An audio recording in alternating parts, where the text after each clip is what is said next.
This is Papa's Real Estate Podcast, so number 7. Welcome, guys. Thanks for stopping by. If you're new to this channel, it's Papa's Real Estate channel. All we do every week, we talk about real estate. Please like, subscribe, and don't forget to share. Comment below. Let me know what you think. If you're a returning guest, well, thanks for coming over. Thanks for stopping by again. And you know how we do. Please don't forget to like, subscribe, share, comment. Let me know what you think.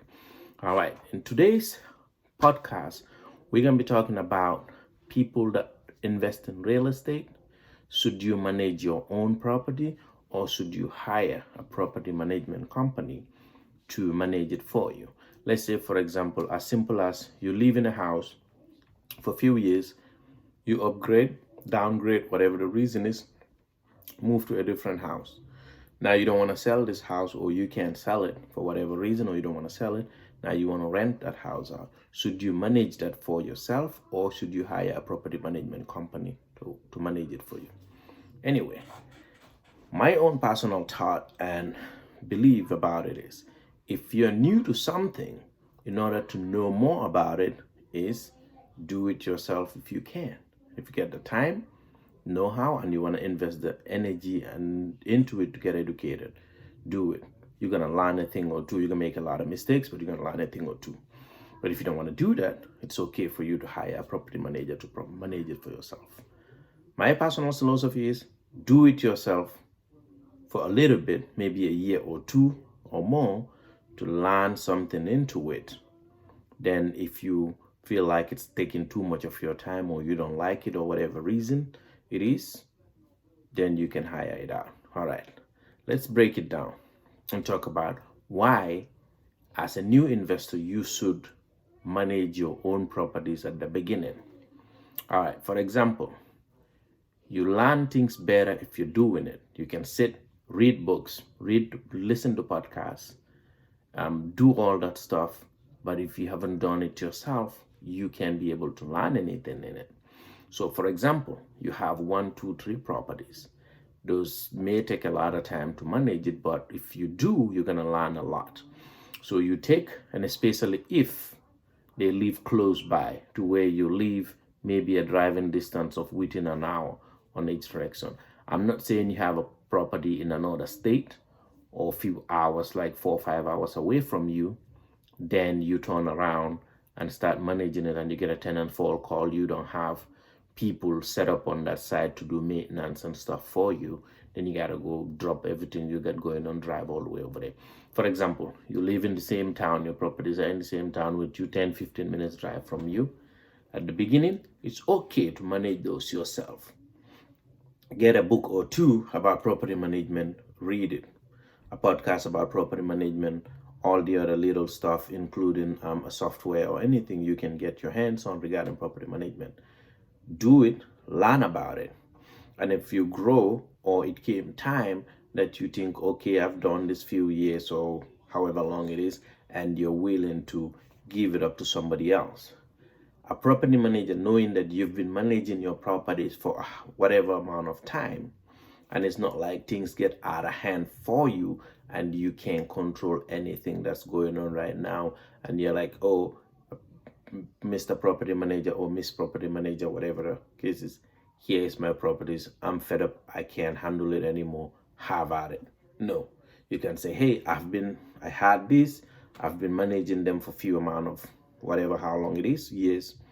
But now I think it's time for me to give it to a professional to manage it. Is because, oh, I have too many right now than I can handle, or I want to move on to do some other stuff, whatever the reason is. Then at that point, when you hand it over to a property manager, they would understand that, hey, I'm not just a person who had a property, moved, and don't know what to do with it, hand it to you to manage it. They will see like, oh, this person has been doing it one reason or the other. Now they don't want to do it anymore, and they want me to do it for them. So if that's the case, you will be treated differently than somebody who had zero idea about property management. And then, but on the other side, if you are a highly paid professional, like a doctor, lawyer, an accountant, somebody that makes a lot of money and don't have any time, if you wanted to manage your own properties, you're gonna set yourself up for failure. But if you're somebody who works a 9 to 5 job or have a job that they control their own schedule, it's okay to try it out and manage your own properties for a little bit until you learn a thing or two. Then you can decide to move forward with it. The other caveat is if your properties are not in the same area where you live, it's going to take you 2-3 hours to drive to get to there. When you get a phone call or anything like that, it will not make any financial sense for you to start managing it yourself. But it's not that you should be able to, or you should do a property management for yourself just to save money. And it's going to be probably anywhere from 6 to 10, highest 12% of your rent you're collecting is going to go to property management, but on average it's 8 to 10%.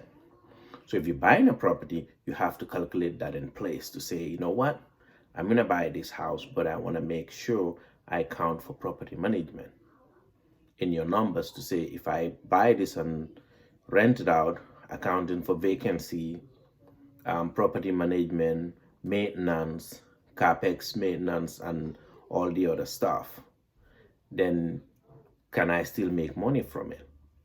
Then you turn around and manage it yourself. You can pay yourself for property management, or you can just leave the money in there while you grow in your portfolio. And again, these are the things you have to consider to decide if you want to manage your own properties or if you want to hire it out for someone else to manage it for you. And again, if you have few doors, maybe 5, less 10, it depends on how many you can handle, and you have systems set in place, you can try to manage it yourself. At some point, it's going to become a full-time job at that time, or maybe a part-time job that can or may turn into a full-time job. When it gets to that level, you can decide, should I hire out a property management company or not? And again, if you go to hire out a property management company, you have to have few questions to ask them. Hey, not just right off the back, how many % of the rent do you charge? No. You can say, how many doors or how many units do you have under management? Who is the person that have the biggest number in your portfolio? Is it one person that own half the properties you manage, or is it one person that own majority or quarter, 25%? Because you want to know those, because if that one person who they are managing half of their portfolio, half of all the properties they're managing is for one person, and if that one person decide to take their properties away from them and give it to somebody else, that's going to hurt their business. They may not even stay in business after that. And then you ask them, how is their maintenance stuff handled? Do they have a handyman or a maintenance guy on staff, or do they hire out? If, let's say, a toilet break, do you guys charge a flat fee of $50 an hour to get there, and then plus however it takes, how much money it takes to fix it? If they're gonna say, okay, it costs $100 to fix it plus $100 when we're getting there, so we're gonna charge you $200 plus 10%. Some people will do that. Some will say, no, we'll just charge you whatever it costs us to fix it, no extra charge for you. And then from there, you can start asking them what's the percentage they charge. And then you can also turn around and ask them, how do their leasing process work? Some will take a full 4 months rent for a lease-up fee. Some will take 50% of the 4 months rent just to lease your property for you. Some will take just a flat fee, let's say $500 to lease out the place for you. And then from there, if the person that's living there sign a year lease, if they move out before the year, or whatever reason the place become empty before the year, vacant before the year, they don't charge you any extra fees. Some will charge you. And if the tenant stays past